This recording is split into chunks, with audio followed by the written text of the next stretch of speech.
ரம் ரம் சம்சம் வெட்டு வெட்டு குத்து குத்து அடி இடி நின்ற உச்சி முடி முதல் எடுத்து சிலாவற்ற அடிச்சு பாதாளத்தில் இறக்கி நிக்கே சிவாயகா என்று வரைஞ்சா என்ன விளையாட்டா? இப்ப நீங்க என்ன மொழியில பேசுனீங்க சார? நீங்க எல்லாம் காணிக்காரன், காட்டுவாசி, ஆதிவாசி, பழங்குடியின எல்லாம் பறையும் இல்லையா? அந்த ஆதிவாசின்னு பறையின சமுதாயத்திலிருந்து நான் வந்திருக்கேன். என்னுடைய பெயர் சுரேஷ் சாமியார் காணி. சரி. கன்னியாகுமரி மாவட்டத்தினுடைய காடுகள் நிறைந்த சோலையில் கடுவாய் புலிகள் கூட்டத்தில் விலங்குகளோடு கூட்டு சேர்ந்து வாழ்கிற ஒரு சமுதாயத்திலிருந்து வந்திருக்கேன் சார். மந்திரவாதி என்பார் சொன்ன மாத்திரத்திலே மன கிளி பிடிப்பார் எந்திர சூனியங்கள் இவர்கள் வாழ்வில் எத்தனை துயரோ என்று நாட்டு பாரதி பாடினான். மந்திரமும் தந்திரமும் மக்களுடைய மனநிலையை பொறுத்தது. மந்திரத்தை நம்பி அல்லது மந்திர தொழிலை செய்து பிழைப்பதை விட சூழ்நிலைக்கு ஏற்ப உழைத்து, நானும் உழைத்து, அதனால் நானும் பிழைத்து என்னை சார்ந்து வாழ்கிற சமுதாயத்தையும் முன்னேற்ற வேண்டும் என்கிற நோக்கோடு இந்த சூழ்நிலைக்கு ஏற்ப உழைக்கிறவர்கள் தான் முன்னேறுகிறார்கள் என்று சொல்லி தலைவணங்க வந்திருக்கிறேன் sir. Very good, very good. வேக்கரி தின்னணும் எங்கி நின்ன குறுக்கு முறியணும் குருமா, பட்டினி மாறணும் எங்கி நீ உழைச்சு விளைச்சணும் குருமா. காட்டுல கிடக்கக்கூடிய காணிக்காரன் காட்டுவாசி பாடுறான், வேக்கரி வாய்க்கு நீ அரிசி சாப்பிடணும்னா நீ உழைக்கணும், உன் பட்டினி மாறணும்னா உன் பிள்ளைங்க நல்லா பிழைக்கணும்னா நீ உழைச்சு பிழைக்கணும். சரி. சூழ்நிலைக்கு ஏற்ப உழைக்க வேண்டும். எங்கேயும் எப்போதும் சந்தோஷம் என்று சூழ்நிலைக்கு ஏற்ப உழைக்கிறவன் முன்னேறுகிறான் சார். கன்னியாகுமரி மாவட்டத்தினுடைய காடுகள் நிறைந்த சோலையில் கடுவாய் புலிகள் கூட்டத்தில் விலங்குகளோடு கூட்டு சேர்ந்து வாழ்கிற ஒரு சமுதாயத்திலிருந்து வந்திருக்கேன் சார். எங்க கிராமத்தில் யாரும் படிக்க மாட்டாங்க, படிக்க போன்னு சொல்ல மாட்டாங்க, படிக்க வைக்கணும்னு ஆசைப்பட மாட்டாங்க. சரி. என்னுடைய கிராமத்துல இருந்து 18 கிலோமீட்டர் போய் தான் சார் நான் படித்தேன். 10ஆம் வகுப்புல 4 பாடம் தோத்து போனேன். 4 வருஷம் தொடர்ந்து போராடி 10ஆம் வகுப்பு பாஸ் ஆனேன் சார். அதுக்கு பிறகு படித்தேன். +2ல நான் வந்து பள்ளிக்கூடத்திலேயே 2வது இடத்துல வெற்றி பெற்றேன். அருமை அருமை. நாகர்கோவில்ல வந்து ஸ்காட் கிறிஸ்டியன் காலேஜில் ஆங்கில இலக்கியம் படித்தேன் சார். BA முடித்தேன்.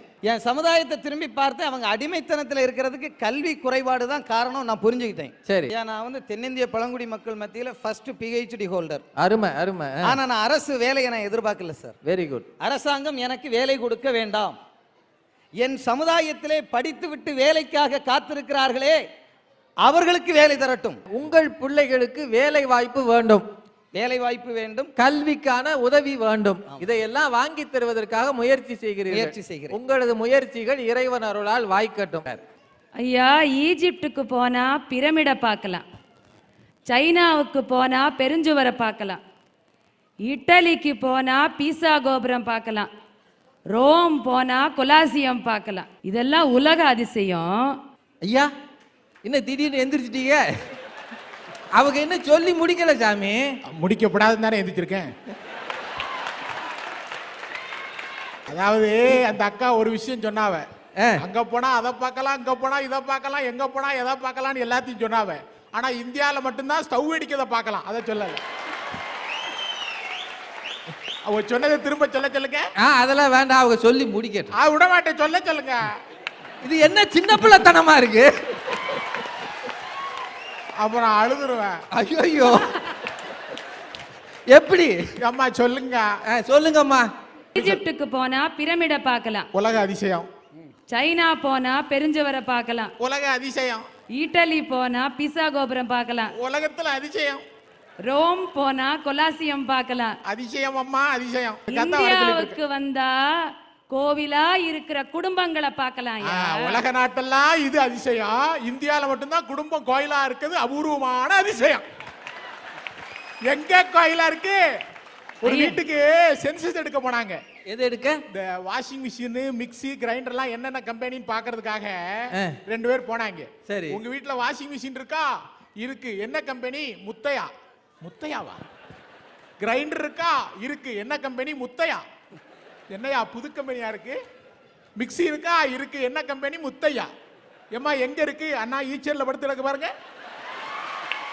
இதாயா குடும்பம் கோயிலு. அது வீட்டுக்காரர் பேர அப்படி சொல்லி இருக்காங்க. வீட்டுல அவர்தான் கிரைண்டர், அவர்தான் மிக்ஸி, அவர்தான் வாஷிங் மிஷின். அவர்தான் முத்தையா. முத்தையா சரியா? அவர்தான் குடும்பத்து சொத்தையா. ஐயோ, உட்காருங்க ஐயா.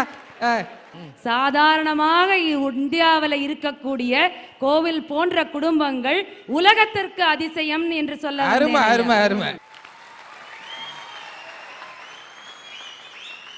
ஒரு வைஃப் வந்து ஹஸ்பண்ட் கிட்ட கேட்டாங்க, என்னங்க மும்தாஜ் இறந்த உடனே ஷாஜகான் அவளுக்காக தாஜ்மஹால் கட்டினாங்க, நீங்க எனக்காக என்ன கட்டுவீங்க? நான் உன் தங்கச்சி கட்டிடுவேன். அது வேற ஒண்ணு இல்லம்மா, குடும்ப உறவு விட்டு போக கூடாது இல்லையா? விட்டு போக கூடாதுன்னு அது உறவு அதுக்காகத்தான். இப்படிதான் இருக்கு இந்திய நாட்டோட கட்டுக்கோப்பான குடும்ப அமைப்பு. கட்டுக்கோப்பான குடும்ப அமைப்பை உருவாக்குனவங்க பொருளாதாரத்திலையும் ஏற்றத்தாழ்வு இல்லாத, சமுதாயத்திலையும் ஏழை பணக்காரங்கிற வித்தியாசம் இல்லாத ஒரு சமதர்ம அமைப்பை கொடுத்திருந்தா நிச்சயமா சல்யூட் அடிச்சிருக்கலாம். சரி. ஆனா இங்க 28 கோடி பேர் பிச்சை எடுக்காங்க, 67 கோடி பேர் பிச்சையும் எடுக்க முடியாம, மனசுக்கு பிடிச்ச வாழ்க்கையும் வாழ முடியாம 4 செவத்துக்குள்ள செத்துட்டு இருக்காங்க. இப்படிதான் இருக்கு இந்திய நாட்டோட அமைப்புகள். இங்க குற்றவாளிகள் சுதந்திர காற்றை அனுபவிக்கிறாங்க, நிரபராதிகள் சிறை காற்றை சுவாசிக்கிறாங்க. சட்டம் ஒரு சிலந்தி வல மாதிரி. இதுல பெருச்சாளிகள் மாட்டினாங்கன்னா அடிச்சு உடைச்சிட்டு தூர போயிருவாங்க. ஆனா இந்த அப்பாவி சுண்டலிகள் மட்டும் மாட்டிப்பாங்க. சரி. எல்லோரும் இந்நாட்டு மன்னருங்கிற ஜனநாயக அமைப்பு. சட்டத்துல ஓட்டையை போட்டு சர்க்கஸ் நடத்தும் சாகச பெருச்சாளிகள் வேணும்னா இந்நாட்டு மன்னரா இருக்கலாமே தவிர ஒரு சாதாரண இந்தியன் மன்னனாக முடியாது. ஏன்னா வசதி படைச்சவன் காலடியில கிடக்கிற நாய்க்குட்டி தான் இந்திய நாட்டு சட்டம். அப்படியெல்லாம் சொல்லாதீங்கப்பா. சின்ன பிள்ளைகளா இருந்துட்டு வார்த்தைகளை வாரி விட்டுற விடாது. இங்கே அத்தியூர்ன்ற கிராமத்துல இருந்து சில காவல்துறையினர் செய்த ஒரு கொடுஞ்செயலுக்காக விஜயான்னு ஒரு பொண்ணு போராடி ஜெயிக்கலையா?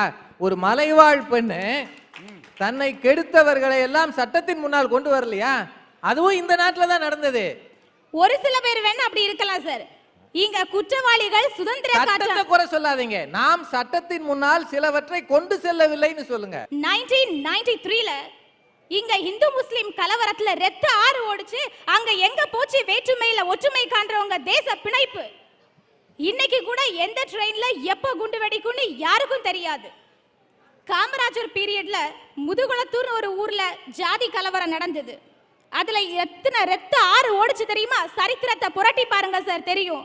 எல்லாத்தையும் இப்படியே பார்த்தீங்கன்னா சின்ன வயசுலயே இந்தியா வந்து ஒரு மோசமான நாடோன்ற ஒரு உணர்வு வந்துடும். இல்லை, பாரத பூமி பழம் பெரும் பூமி, நீர் அதன் புதல்வரி நினைவு அகற்றாதீர்னு சொன்ன பாரதி வாழ்ந்த மண்ணில் இருந்துகிட்டு எங்கேயோ ஒன்னா நடக்கிற விஷயங்களுக்காக வருத்தப்படாதீங்க.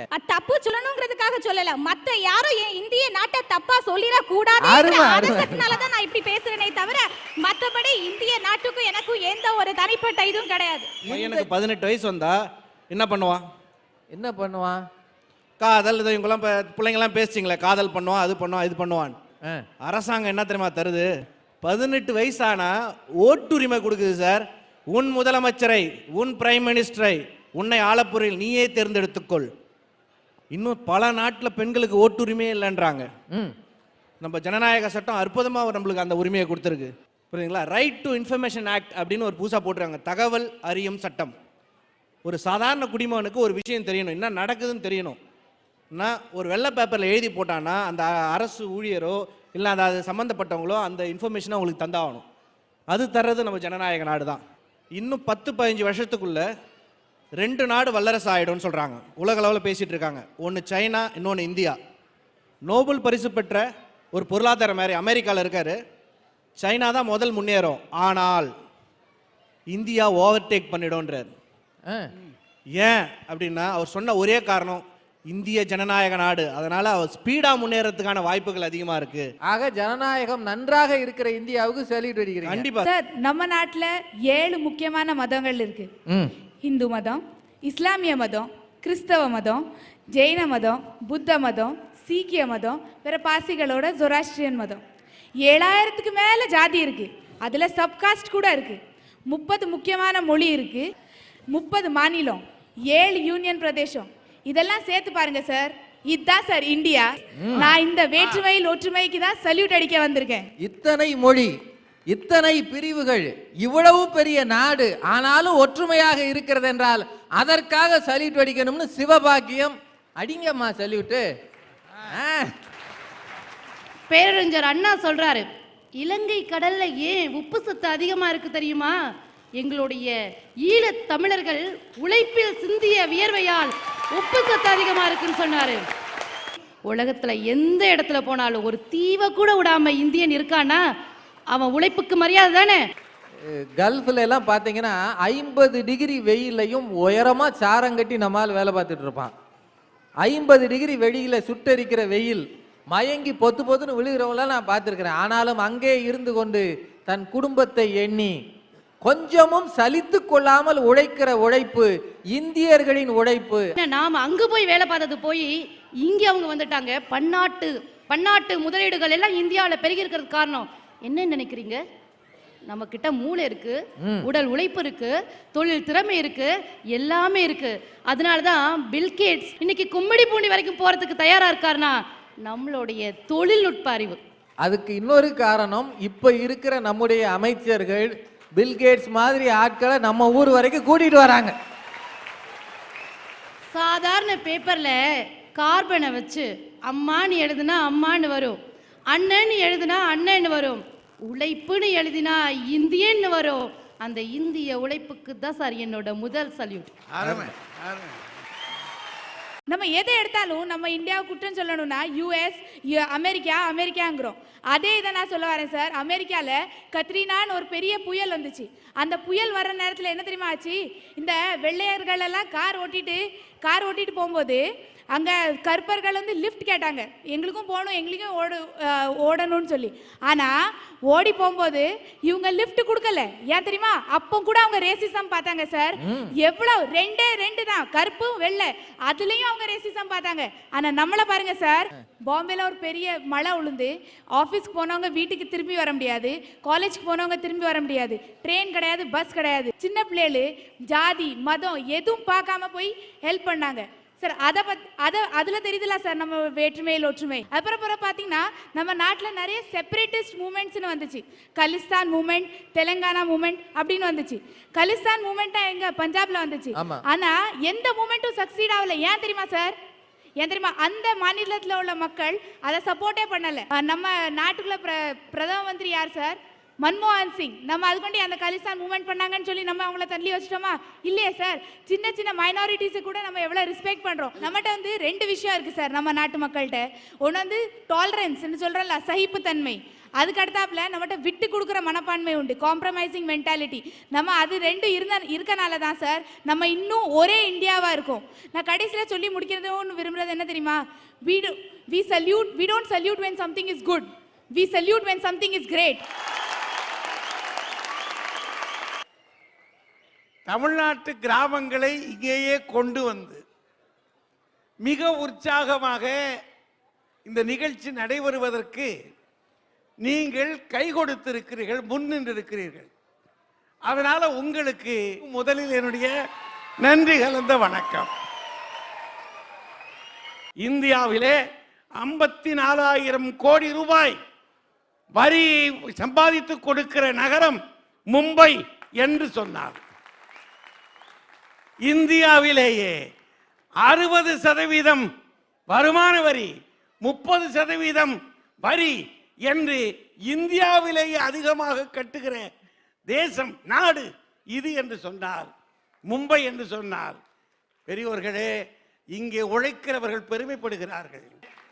வேற்றுமையில் ஒற்றுமையும் சரி, உழைப்பினால் உயரலாம் என்ற உணர்வுகள் இருக்கின்றனவே, அதுதான் இந்தியாவை நோக்கி சல்யூட் அடிப்பதற்கு அதுதான் மிகப்பெரிய காரணமாக ஏன் நம்ம அரங்கம் தீர்மானிக்கிறது என்று முடிவு கூறி நன்றியோடு விடைபெறுகிறேன்.